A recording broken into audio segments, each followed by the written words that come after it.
planar em direção à luz solar. A esperança de que a nave volte a funcionar depois de recarregar sob a luz do Sol.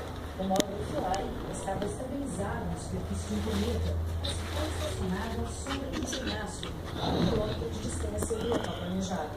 O robô estava recebendo apenas 90 minutos de sol a cada rotação de 12 horas do cometa, tempo suficiente para a recarga.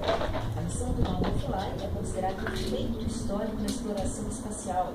Os dados enviados pelo robô podem permitir aos pesquisadores testar várias hipóteses sobre a formação do sistema solar e as origens da vida.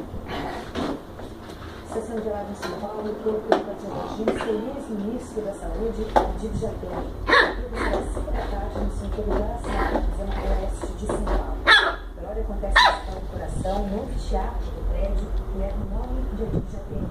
Esposos, parentes e amigos estão reunidos desde o início da manhã para se despedirem do cirurgião. Ele morreu aos 85 anos de infarto. Agora são 4 horas e 7 minutos.